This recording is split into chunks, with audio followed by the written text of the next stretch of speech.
Ladies and gentlemen, I want to welcome you and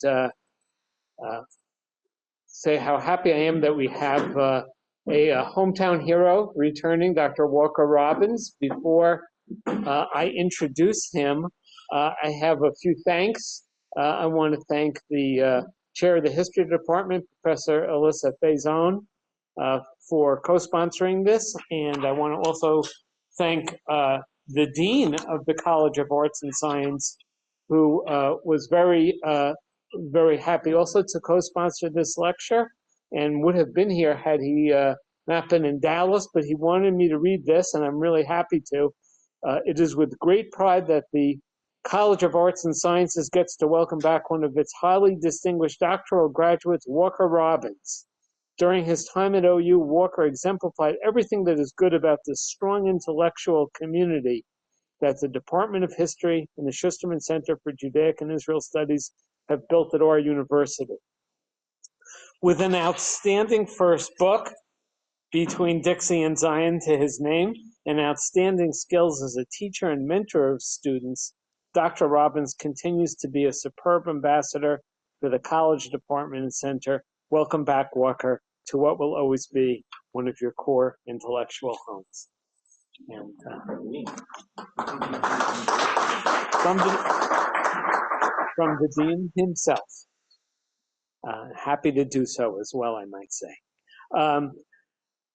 Before I'm still getting to my introduction, I will say that 1 week from tonight, at same time, same place, Professor Jeffrey Gurak of Yeshiva University is speaking about Marty Glickman. Only those of the 50 and over crowd will know that Marty Glickman was the voice of New York sports for a couple of decades at least. And Professor Gurak is also a great lecturer. I want to note that today there was a protest and counter-protest at the OMU over the war in Gaza, precipitated by the massacre on October 7th, exactly 5 months ago. I want to thank the OUPD for doing its usual excellent job in managing that and for being here tonight. I can therefore imagine some folks objecting to a discussion of a intellectual, Dorothy Thompson, who rejected Zionism. I can also imagine people objecting to a discussion focused, I imagine, primarily on the 1950s, maybe a little before and after, that does not focus only on the present conflict. Of course, I think it's precisely the purpose of our center and of universities to address issues sine ira et studio, dispassionately, and as scholars do. So with that, I will introduce Walker, who I've known for a while. Professor Walker Robbins is a historian of American religion and foreign relations, with a special focus on the relationship between American Christians and Israel-Palestine. He received his PhD in history from the University of Oklahoma in 2015, before serving as the Israel Institute postdoctoral fellowship at Brandeis University, our sister Schusterman Center. And he has been, for some years now, lecturer in American history at Merrimack College in North Andover, Massachusetts. And Walker told me just a few minutes ago that he is, in fact, the principal scholar of American history at Merrimack College, which is quite a lot to hold up. Walker's work has appeared in American Jewish History, Israel Studies, the Journal of Church and State, Baptist History and Heritage Journal, and the Journal of Southern Religion. So it's with really great pleasure that I introduce my friend and colleague, Walker Robbins.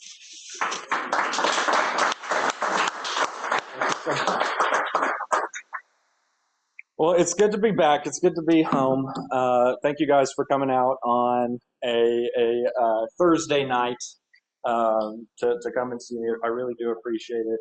I'll add to the bio that, before finishing with the PhD in 2015, I did all three of my degrees at OU. I first came here as an 18-year-old freshman in 2005, and I left as a 30-year-old adjunct lecturer. So I spent like a lot of time here. And I was saying to Kate as we were walking on campus today, I was like, I'm not sure which like batch of memories should be flooding back to me, because I lived a number of different lives while here at OU.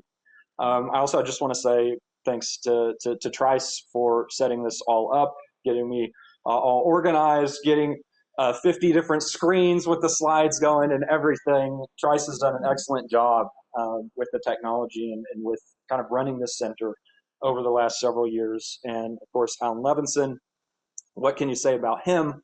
I'll just share, when I was here at OU, I had multiple different conversations with different people independently who referred to Alan Levinson as a blessing.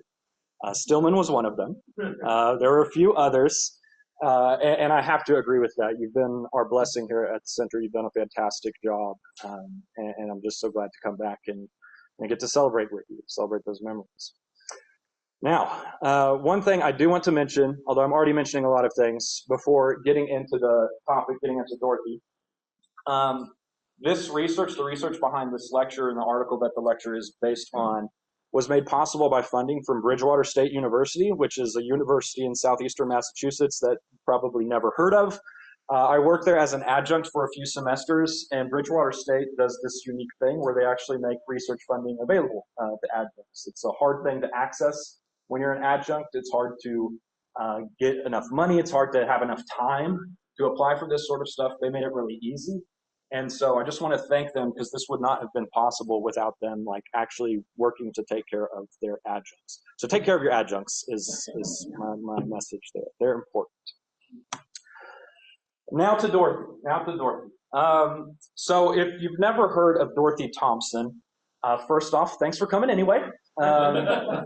But if you haven't heard of her, I think the best way to introduce her is to steal from PBS. So PBS has been advertising a documentary called Nazi Town, USA, about American fascist movements, in which Thompson figures pretty prominently.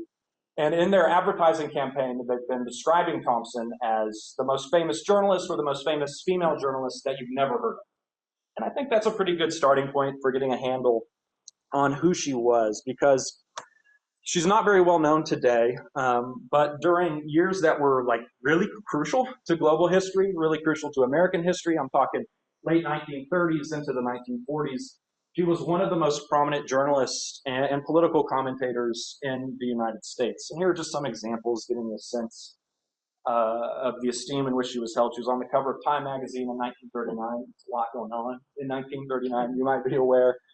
This is a New Yorker cartoon just demonstrating a familiarity with Dorothy Thompson and the strong opinions that she could summon in people. And I'll just add that Time, besides having her on the cover, once described her as comparable in influence to Eleanor Roosevelt. She's this really, really important figure during really crucial years in American history. And the reason that I'm talking about her tonight is that at her peak of fame and influence during World War II, she was a prominent and outspoken advocate for Zionism. None other than Chaim Weizmann, the head of the World Zionist Organization, referred to her as a modern Deborah, invoking the Hebrew prophetess in a speech in her honor in the early 1940s. However, as Professor Levinson alluded to in the introduction, within a few years, she became one of the more prominent critics of the Zionist movement and of the state of Israel, reviled in certain segments of the Jewish press as a modern Jezebel.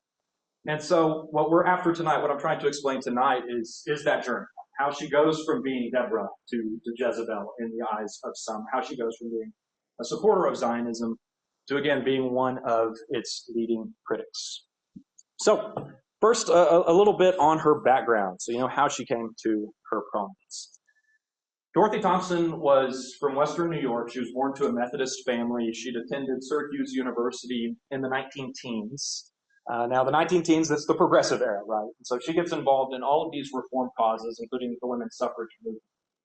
And through her involvement in these reform causes, she started to kind of dabble in writing, started to dabble in journalism.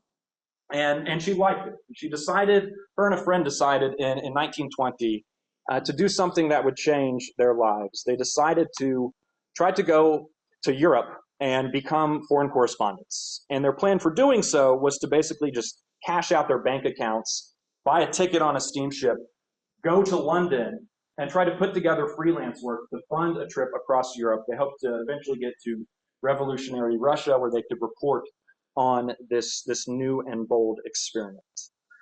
They did not make it to revolutionary Russia, at least at that moment in time. But Thompson did make it, like, in a bigger sense. She was able to become a foreign correspondent for the Philadelphia Public Ledger. Within a few years, she was actually named the head of its Vienna desk. She was the first American woman to lead an overseas news desk. And a few years after that, she was moved to the Berlin desk. And so over the course of the 1920s, she became a prominent and respected journalist on European affairs. She did exactly what she had sought out to do. Now, being a prominent and respected journalist doesn't necessarily make you all that well known, right? But Thompson would become pretty well known when, in 1928, she married American novelist Sinclair Lewis. So Sinclair Lewis, he already had a few really big hits under his belt at this point in time. Main Street had already come out, if you're familiar. Babbitt had come out in the early 1920s. He would soon be the first American novelist to receive the Nobel Prize for Literature. And so when they got married in 1928, they got married in London. Their marriage was a pretty big occasion, and Thompson became something of a celebrity as a result of it. Like when they went on their honeymoon around the UK, newspapers reported on it, published photos of it, that sort of stuff. Now, besides turning her into something of a celebrity, her marriage to Lewis would bring her back to the United States. And so she comes back to the United States. They would end up splitting time between Vermont and New York City. They would also end up splitting a lot of time between each other. They did not have a very good marriage. It disintegrated within a few years. And Thompson, even though she's relocated to the United States, she's no longer like a full-time overseas journalist. She would continue to go on kind of long-term reporting trips. And it was on one of these trips in 1931 that she became, it seems, the first American journalist to interview Adolf Hitler. This was before the Nazis had come to power. She interviewed him, and the article based on the interview was, of course, published in Cosmopolitan in 1932. This first interview with Hitler was in Cosmo. It's a great read. It's something I like to share with students when I'm teaching a relevant class, in part because she's really not impressed with him. These are some of her comments on Hitler. He is formless, almost faceless, a man whose countenance is a caricature, a man whose framework seems cartilaginous without bones. He is inconsequent and voluble, ill-poised, insecure, the very prototype of the little man. She could write. She could write. Now, you might imagine the Nazis didn't like this depiction of their leader, and so when they did come to power within a few years, Thompson happened to be in Germany and also had the honor of being the first American journalist kicked out of Nazi Germany. So this is her receiving a bouquet of roses from her journalist colleagues as she was getting off the train from Berlin on the platform at Paris. Now, this is going to kind of make Thompson something of a celebrity in her own right. And when she comes back, she's going to really begin this transition from being more of a journalist to being more of a political commentator. She starts to publish a syndicated column called On the Record. It's run in papers all throughout the country, 3 times a week. She publishes a monthly column in Ladies' Home Journal. And she, as suggested by the slide here, gets a radio show on NBC. She's quite prolific. Her profile is going to really grow over the course of the 1930s in all of these venues, in tandem with the escalating crisis in Europe. She becomes one of the, if not the leading voices calling for a political solution to the refugee crisis in the 1930s. She becomes one of the loudest critics of fascism in Europe and in the United States. This is a famous series of photos of Thompson at this massive rally that the German-American Bund, Nazi organization in the United States, held at Madison Square Garden, attended by thousands of people. Thompson went to the rally, crashed it really, and from the press box heckled them, laughed at their claims, until they sent some goons to escort her out. She also, once war did break out in Europe, she becomes one of the loudest voices in the American commentariat, calling for the United States to do something in support of the Allies. Americans, when the war broke out in 1939, were pretty sympathetic to the Allies, but really did not want to get involved, even economically. Thompson is saying the U.S. has to get involved. She sees the stakes of what was happening in Europe. And so it's during the war years, especially once the U.S. does get involved, that, as suggested in my opener, Thompson really comes to the peak of her fame, to the peak of her influence, as kind of a voice of the Allied cause. Now, it's at this same point in time that Thompson begins to become a Zionist advocate. This advocacy is going to be pretty new to her, but Zionism is not. In fact, Zionism was kind of weirdly intertwined with her career as a journalist from the very, very beginning. So I mentioned it was in 1920s. She and a friend had decided to travel to Europe to become journalists together. That friend was a woman named Barbara Deport, who was the daughter of Russian Jewish immigrants to the United States. She had a number of connections to the Zionist movement. And it seems through Deport's connections to the Zionist Organization of America that ZOA actually sponsored Thompson's passport application in 1920. This is a letter from Alexander Sachs, who was the executive secretary, the assistant executive secretary, saying Dorothy Thompson is going to London as part of the American delegation to the Zionist conference being held there. She wasn't going as part of the delegation. She did end up traveling with the delegation, though, and we actually have letters that she wrote to a friend back home talking about how interesting and how stimulating it was to spend endless hours, a literal quote, discussing Zionism with all of these people that she was meeting on the ship. When she gets to London, the first article that she sells as a freelance journalist, as she's beginning her career, was a favorable report on the 1920 Zionist conference, which was a particularly important conference because it was the first Zionist conference held since the end of World War I, like the first major Zionist conference held since the end of World War I. And of course, it was during World War I that some really decisive things happened to advance the Zionist cause. The British conquered Palestine from the Ottoman Empire, of course, and had issued the Balfour Declaration, the pledge to help create a Jewish national home, whatever that would mean, right, in Palestine. So this was the first conference held since those developments, and Thompson reported on it pretty favorably. Now, Thompson would return to the issue of Zionism in the context of her advocacy and reporting on the refugee crisis of the 1930s.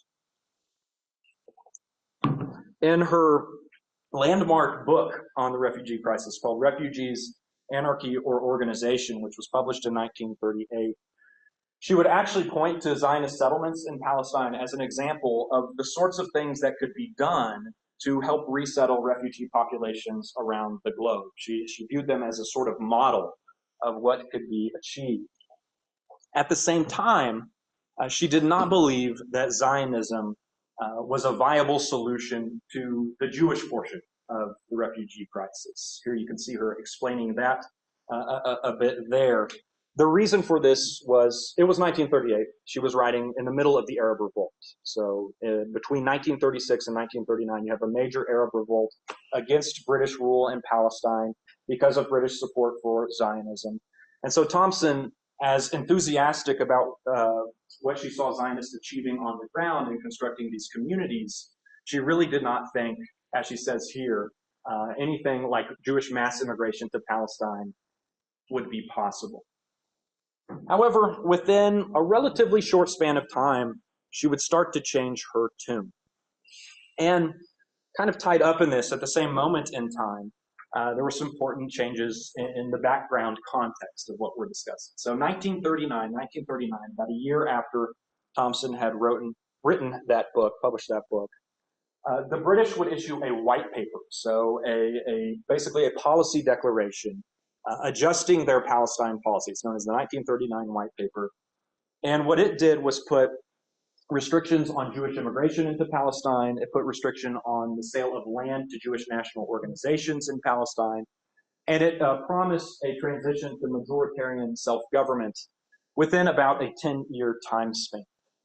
Now, Zionists would condemn the White Paper of 1939 as an abandonment of the Balfour Declaration and as a death sentence for Jews trying to flee Europe, who had no other place to go.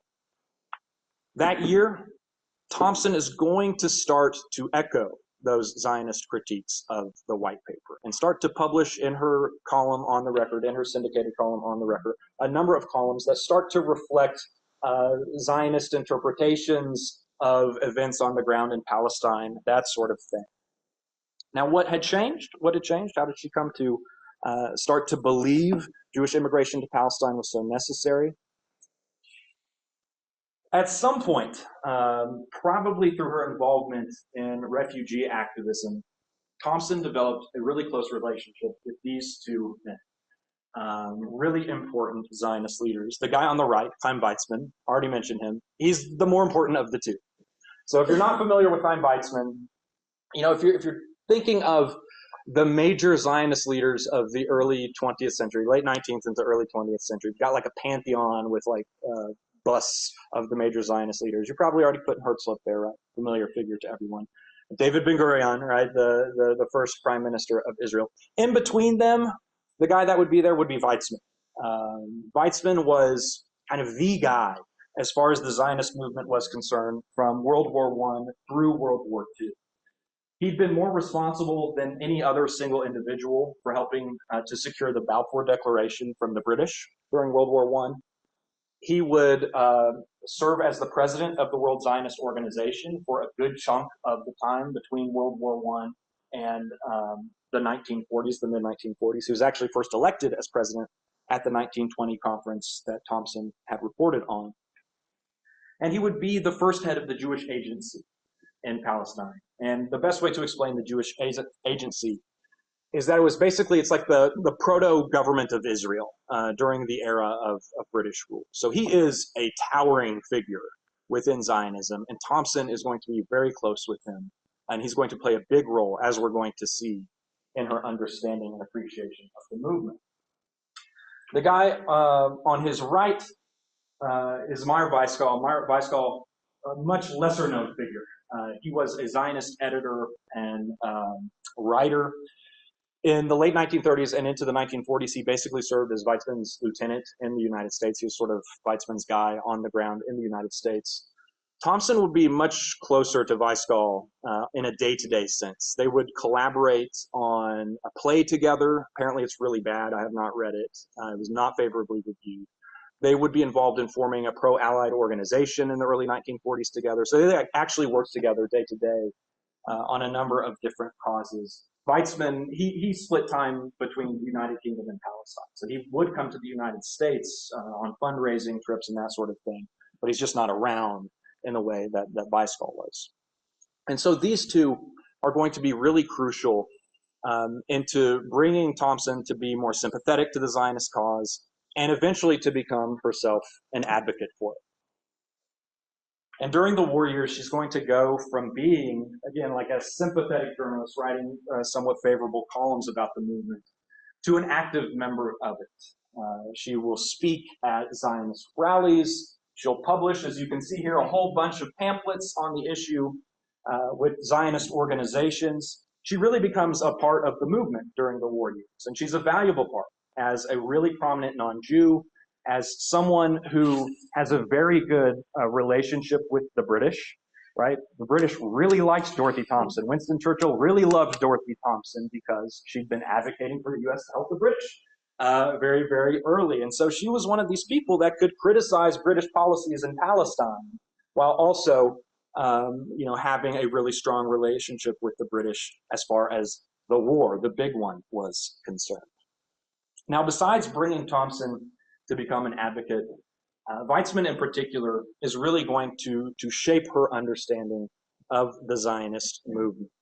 She goes from, kind of general supportive statements of the movement to kind of like really deeper arguments about what it meant and what it could do.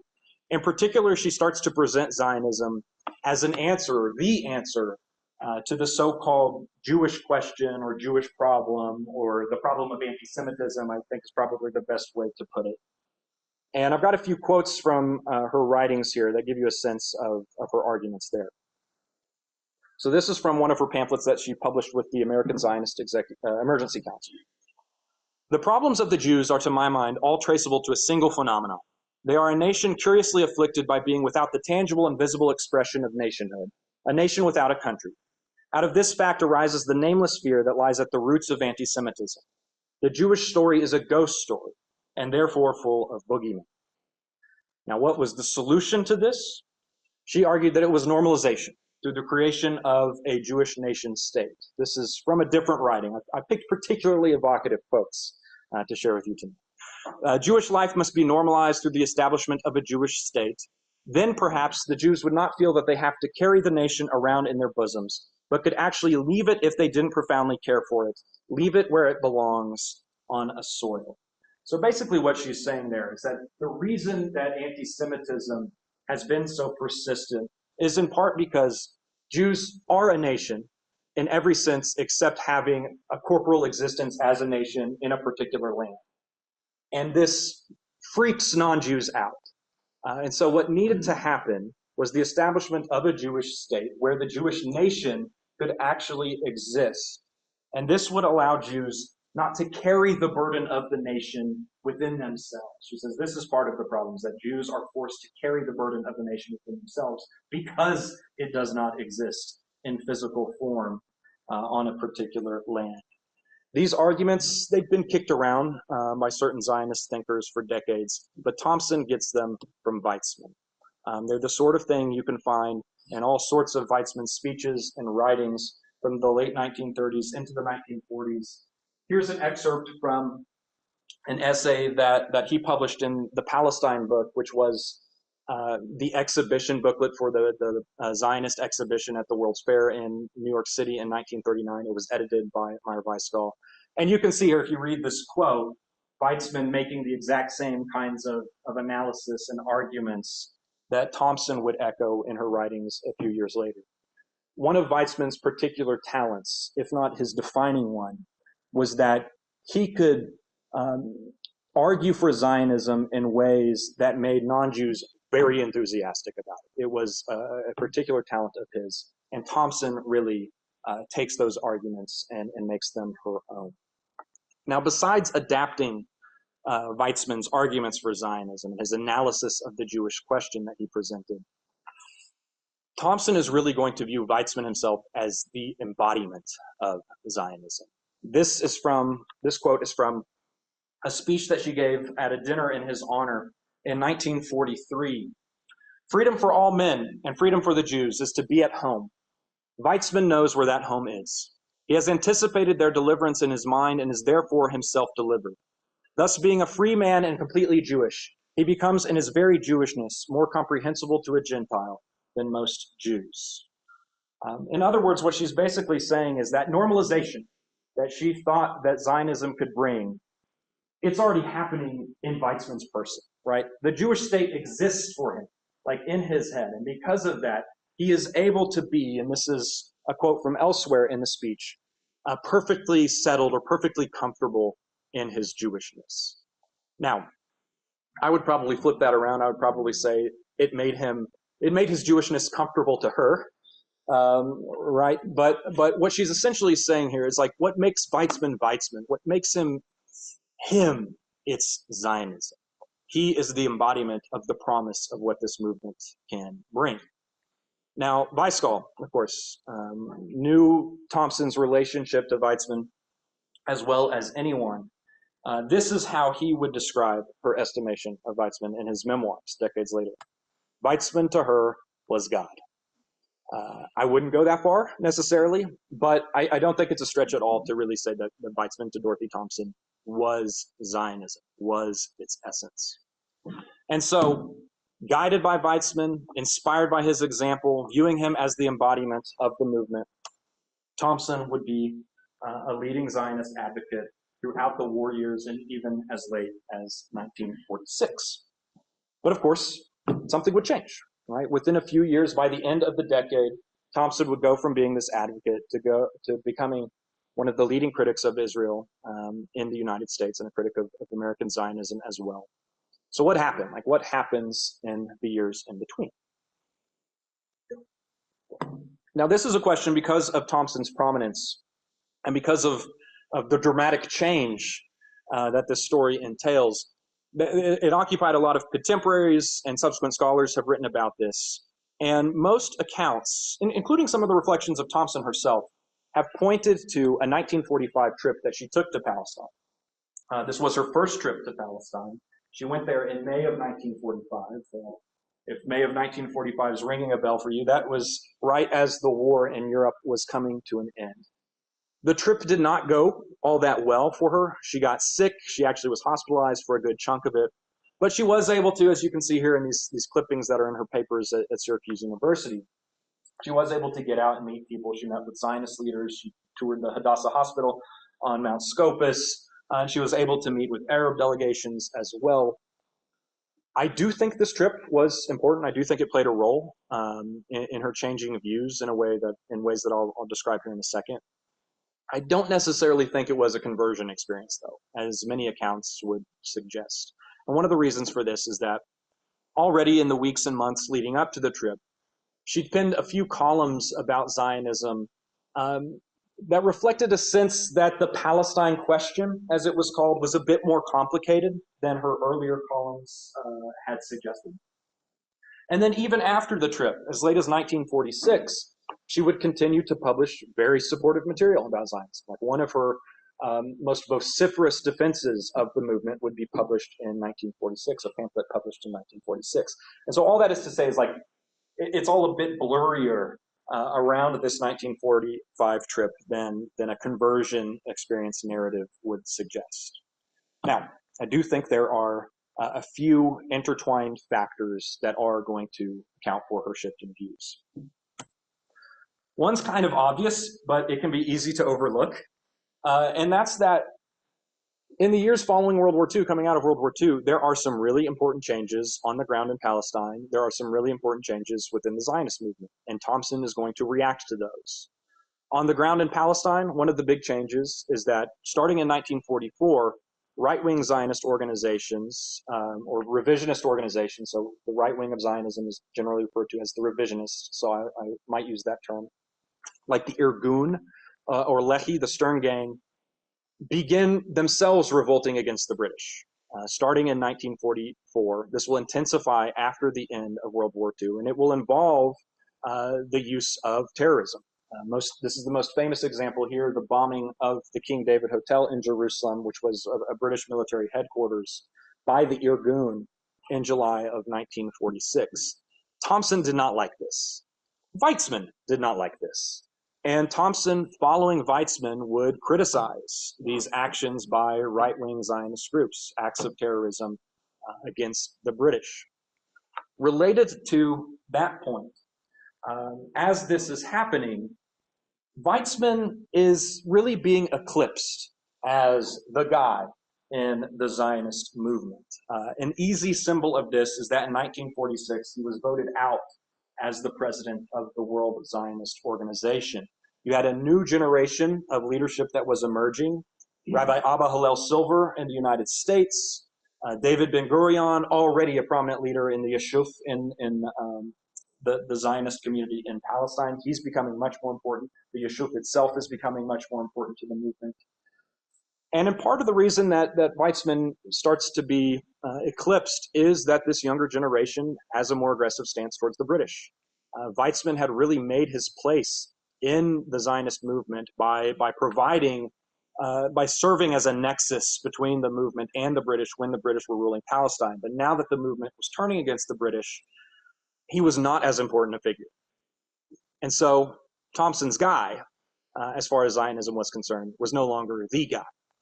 And this is something, by the way, this is one of the areas where her trip to Palestine, I think, really had an impact. Because one of the things she notes years later is that when she traveled to Palestine in 1945, she kind of expected all the young settlers, all the young pioneers to be all about Chaim Weizmann, and they were not. Like, he was not their guy. He was not a Yeshuv guy.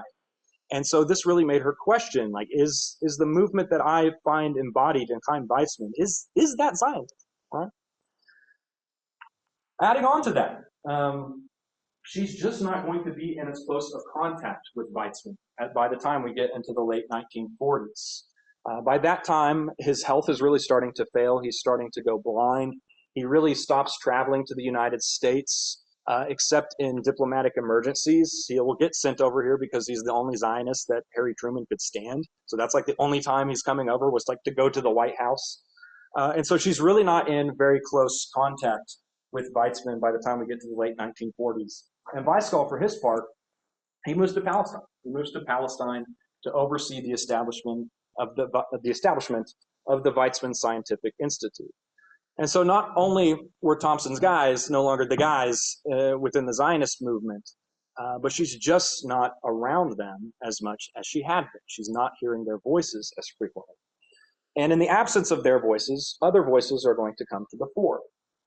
And I think the most important voice for Thompson is going to be this guy, James Vincent Sheehan, known to Dorothy Thompson as Jimmy, known to readers as Vincent Sheehan.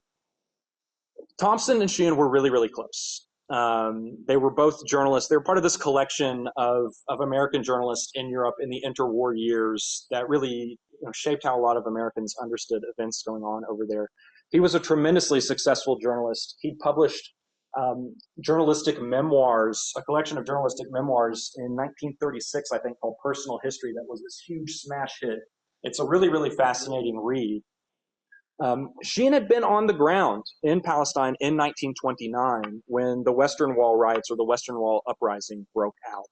And coming away from that experience, he'd really come to identify the Zionist movement with its right wing, with the revisionists, or at least to believe that even though the revisionists didn't control the World Zionist Organization and were a minority within the Yeshuv, he really came to believe that they could, through their aggressive action, guide the action, guide the direction of things in Palestine. And so he becomes pretty critical of Zionism and pretty focused on the revisionist movement.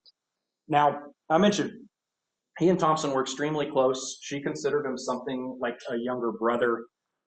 They had long found themselves unable to discuss Palestine with each other. They allude to this in their correspondence, how they're not able to talk about the issue because of their big disagreements with each other, and she was a big supporter. Something changes, though. Something changes by 1946, 1947, and again, I think this is an area where her trip to Palestine might have opened her up a bit to Sheehan's perspective and input. By 1947, they're speaking pretty comfortably about the Palestine question in their correspondence. And so you can kind of see Thompson seeing Weizmann being pushed out of the leadership of the Zionist movement. You can see Thompson seeing revisionists guiding this revolt against the British using terror tactics, and Sheehan's point of view really starting to resonate. So I think he becomes a really crucial influence in shaping her interpretations of events on the ground in Palestine. The last factor is the one that ties everything together. And this is that as Thompson begins to venture criticisms of the actions of the revisionists, she starts to receive a tremendous backlash. Organized letter writing campaigns, and these weren't letter writing campaigns to dispute her views and dispute her specific points, that sort of thing, although that of course happened as well. But these were organized letter writing campaigns to have her, as we would say today, deplatformed, to have her column dropped. And in 1947, the New York Post, which was her outlet in the city in which she spent half of the year, did drop her column, in part because of this pushback from readers, in part too because the editor of the Post was a guy named Ted Thackeray, who himself was a supporter of the revisionist movement. So those two things are going to come together in getting her dropped from the Post. This doesn't discourage her. She's going to continue to publish criticisms of right-wing Zionist terror. She's going to publish criticisms of American Zionists that are comfortable with the revisionist movement, that are supportive of Menachem Begin when he comes to New York in 1948 on a fundraising trip. And she's going to start to publish columns that questions some major Zionist policy priorities. For example, in 1947, of course, the British decided to punt the Palestine question, the resolution of the Palestine question, to the newly formed United Nations. The UN would vote in favor of partitioning Palestine into a Jewish state and an Arab state, with Jerusalem coming under international administration. This is something that the Zionist movement by then really, really, really wanted, right? It's a huge victory when they get the partition vote in November of 1947. Thompson really questions the wisdom of partition, in part because there was no enforcement mechanism attached to it. Like, the UN says we're going to partition Palestine, but doesn't put into place any mechanism by which that's supposed to happen. So Thompson is raising concerns about this. She says, without an enforcement mechanism, this is going to lead to chaos. This is going to lead to war. So she's really starting to dispute and question some of the main Zionist priorities in her column. Things would really come to a head, though, in January of 1949. In January of 1949, Thompson publishes a column. So this is when the 1948 war is starting to come to a close, basically. She publishes a column warning that the unsettled state of Israel's borders, as many of you are I'm sure are aware, the borders of Israel are going to be established by the war rather than by the actual UN agreement. So she argues that the unsettled state of Israel's borders could lead to problems down the line, in part because revisionists were committed to expansion. And she makes that case, and in the process of making that case, also cites a number of examples of revisionist terror. She criticizes the assassination of the UN mediator, Folke Bernadotte. She criticizes or alludes to the massacre of Arabs at the village of Deir Yassin. She doesn't name the village, but she alludes to the massacre that took place there. And this column is going to receive another round of that organized backlash. And the Washington Star, which was her outlet in the nation's capital, is going to threaten to drop her column if she continues to criticize the state of Israel. This is the thing that kind of pushes her over the edge. You can see in her correspondence from January and February of 1949, she's venting about this to a lot of different people. She also vents about this to a stranger, a guy named Maury Marion Travis, who's a very interesting side character in the story here, also an important side character in the story. So Maury Marion Travis was a California oil man. We got some oil men in here. Maury Marion Travis was a California oil man. His original name was Moses Kornfeld. He changed his name and converted from Judaism to Christianity in the 1940s, in part because of his concerns over Zionism and its implications for Jewish identity. He was something of an obsessive anti-Zionist. After Thompson published this column, Travis reached out to her. He wrote a letter to her saying, I really agree with your points. Anytime I try to raise these same points, I get shouted down. And Thompson, I think maybe senses a friend, as she was receiving a lot of backlash in relationship to the column. For whatever reason, she vents to him. And she writes a letter to him kind of laying it all out, laying out her journey, how she'd been supportive of Zionism, how she'd ventured some careful criticisms of the revisionists, following Chaim Weizmann in doing so. And even as careful as she was, she would receive this backlash and these efforts to go after her livelihood. Maury Marion Travis takes this letter that Thompson sends to him and forwards it to this guy, Elmer Berger. So Elmer Berger was the head of the American Council for Judaism. The American Council for Judaism was the largest, most important Jewish anti-Zionist organization in the United States at this point in time. It had been founded in the early 1940s. Berger senses a real opportunity, right? He senses Thompson's frustration. She's not as important, she's not as prominent in 1949 as she had been in, say, 1943, but she's still a very important figure, and she had been a leading non-Jewish supporter of Zionism. He senses an opportunity to get someone big over to the side of the ACJ. And so he's going to reach out to Thompson. And other leaders associated with the American Council for Judaism are going to start to reach out to Thompson. And they begin this correspondence. She starts to get involved with the group. She attends a few of their meetings. She begins to speak at a few events. And in these events, she starts to voice some broader criticisms of the Zionist movement. She goes from like these very specific policy differences to raising questions about Zionism in general.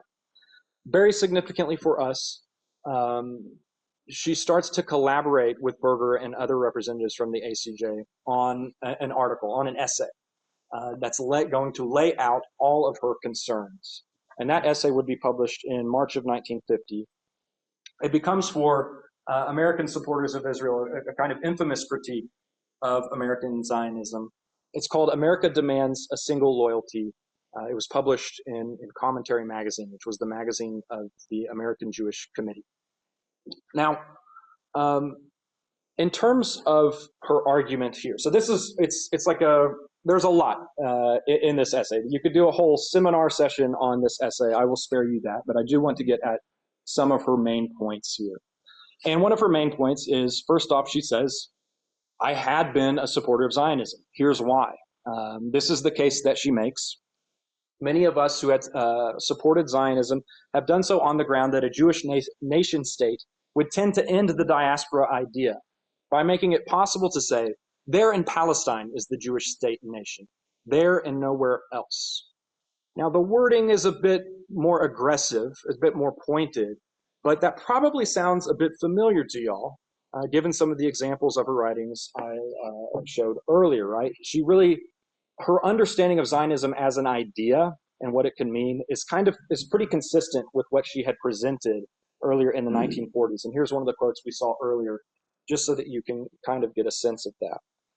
She also notes that she received this understanding of Zionism from, quote, a distinguished Zionist. Now, I hope at this point in time you can all guess who she's probably talking about, right? She's talking about Chaim Weizmann. In case you're skeptical about it, I've got a copy of the original manuscript version of the essay. The original says, a distinguished Zionist, probably the most distinguished one. So Thompson is saying, it's Chaim Weizmann, right? That gave me this point of view. So she says that she had hoped that Zionism would help solve the Jewish question by aiding Jews in integrating more fully into the communities in which she lived. However, and this is where she pivots, she argues that certain tendencies in Zionism, and that's a phrase that she specifically uses in the essay, certain tendencies in Zionism were pointing in the opposite direction.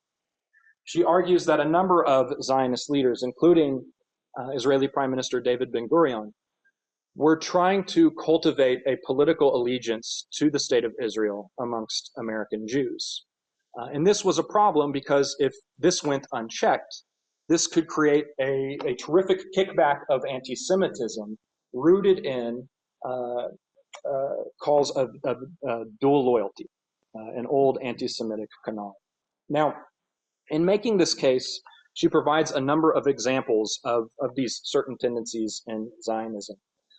Basically, all of them, with one key exception, were examples that had been provided to her by her ACJ connections. Like if you go through her article and read the specific examples she cites of Zionist leaders trying to cultivate this political allegiance, you can find newspaper clippings. Like these are newspaper clippings that Maury Marion Travis had sent her, laying out those specific examples. And so kind of one of the dynamics with this essay is Thompson taking these examples curated by the ACJ of what she feared Zionism was becoming and weighing that against the Zionism that she had believed in vis-a-vis Chaim Weizmann, and finding Zionism as it existed in 1949 and in 1950 wanted.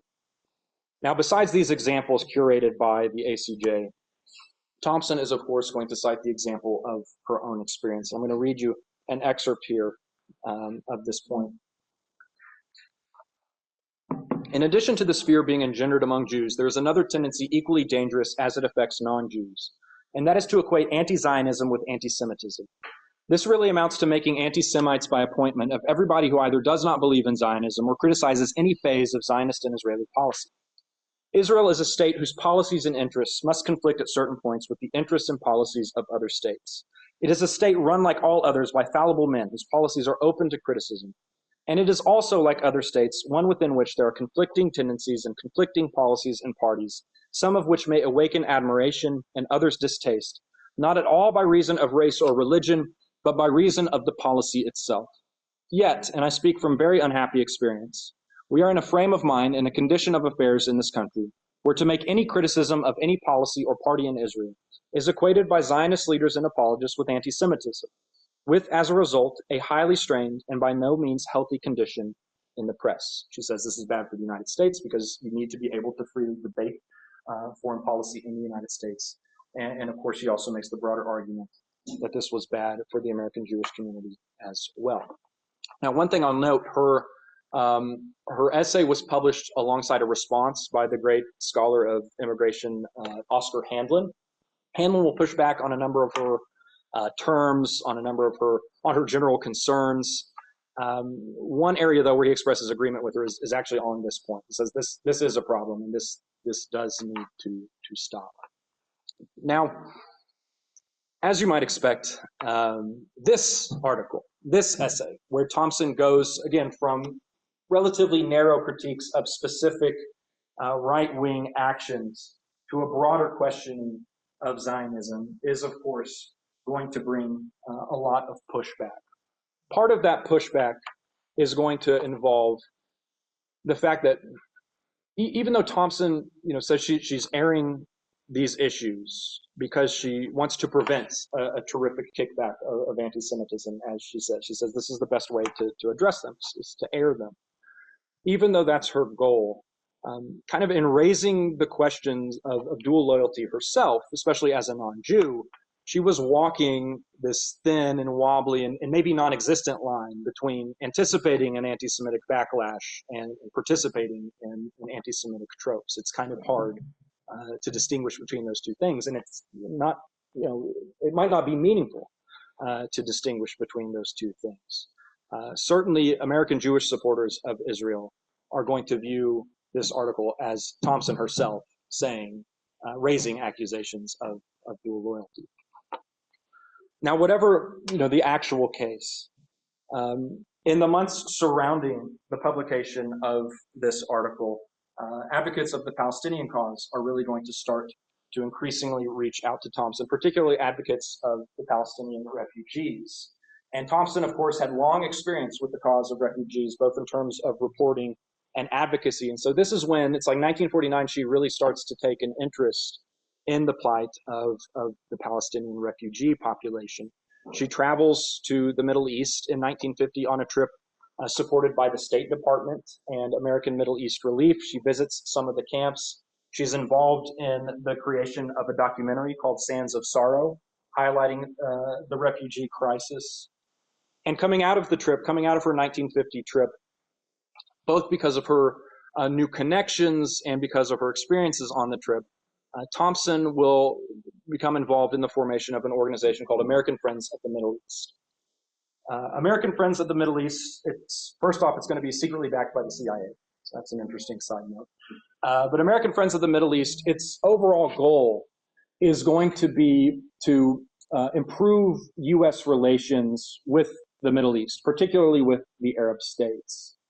And in pursuit of that goal, one of its main tasks, it's going to understand as challenging and countering pro-Israel voices within the United States. So Thompson's involved in its creation, and Thompson becomes its president. She'll be involved with the organization through 1957. By then, and really well before then, for American supporters of Israel, her journey from Deborah to Jezebel was already complete. Now, in the middle of that, while she was starting up American Friends of the Middle East and getting involved, Weizmann died. Chaim Weizmann dies in 1952. And Weizmann writes her a letter from Israel. This is what he has to say. Dear Dorothy, as I was going through the thousands of cables and letters that have come to the Weizmann house from all corners of the earth, it saddened me to think that your name was not among them. Is really the gulf so deep as to have eradicated personal friendship and affection, which I know existed between you and Dr. Weizmann? Only yesterday I reread your essay on Chaim in the book in which I edited in 1944. I still consider it one of the finest evaluations of the real Weizmann.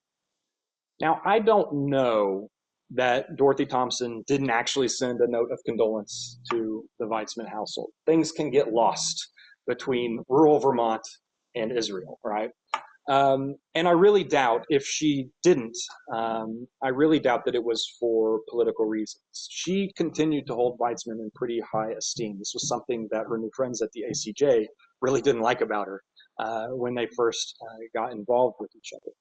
But I do think this letter from Weizgall speaks to a point that I hope is obvious now at the end of this talk here, which is that Thompson's understanding of Zionism was inextricable from her relationship to Weizmann.